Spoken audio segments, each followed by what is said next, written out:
Untuk luka ringan, dan hanya luka ringan yang mungkin hanyalah pecahan kecil di kulit, gunakan desinfektan di kotak pertolongan pertama. Hapuslah dengan yodium, seperti menggunakan larutan garam untuk mencuci luka sebelum ditutup. Tapi mulai saat itu, perlu terus diawasi dan perhatikan setiap perubahan. Dan jika luka mulai memerah atau membengkak, atau keluar cairan, ini pertanda jelas bahwa infeksi mulai terjadi. Jadi, mungkin harus mencari bantuan medis.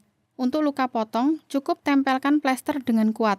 Jika pendarahan yang kotor, katakanlah luka tergores kerikil. Luka bisa dicuci dengan sedikit larutan garam untuk menghilangkan bahan yang lepas. Tetapi yang pasti tidak dianjurkan, mencoba menghilangkan kerikil yang tertancap.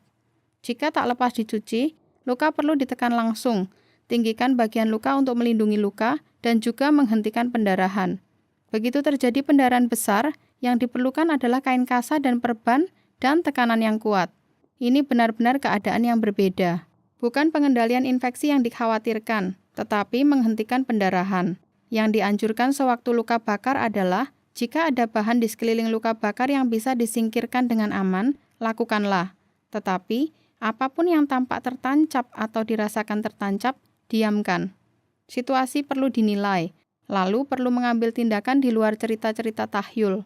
Jangan poles mentega, lotion, krim di atas luka bakar. Intinya adalah, alirkan air sejuk di atas luka bakar jika ada, selama suatu jangka waktu untuk menghilangkan rasa terbakar. Lalu perlu melindunginya dari infeksi lebih lanjut. Sebaiknya tutupi tempat luka bakar dengan pembalut steril yang tidak lekat. Efek sesudah luka bakar juga perlu diatasi. Lindungi luka bakar dari cedera, karena infeksi adalah masalah penting pada luka bakar, dan beri bantuan medis untuk si anak. Luka bakar tersengat matahari bisa parah bagi anak. Anak bisa menderita luka bakar tersengat matahari yang parah dan menderita dehidrasi.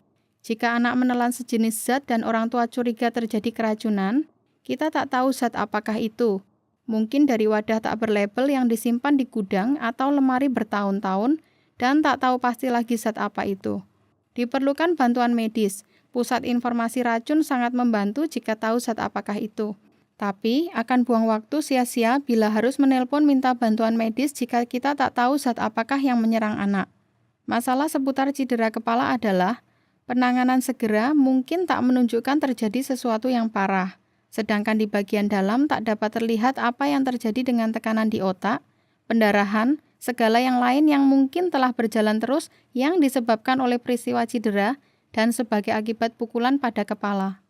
Karena otak lunak dan tengkorak keras, kita mungkin mengalami kerusakan bagian dalam yang tak dapat terlihat, yang tak muncul sampai kemudian hari. Jadi, harus dipastikan si anak dirawat dan diamati. Jika terlihat perubahan dalam perilaku normalnya, ini petunjuk anak memerlukan bantuan medis. Beberapa efek cedera kepala termasuk kehilangan koordinasi, juga hilangnya kemampuan menjaga keseimbangan, dan hilangnya kemampuan berpikir jernih. Jadi, sewaktu anak kembali keluar bermain, si anak mungkin mulai mengalami beberapa gejala, seperti merasa pusing, merasa mual, merasa kehilangan arah, yang mungkin bisa mengakibatkan kecelakaan lain. Sebagian besar kecelakaan terjadi di sekitar rumah. Jadi, mampu menanganinya sendiri di rumah sebelum ambulan tiba merupakan keterampilan yang sangat penting.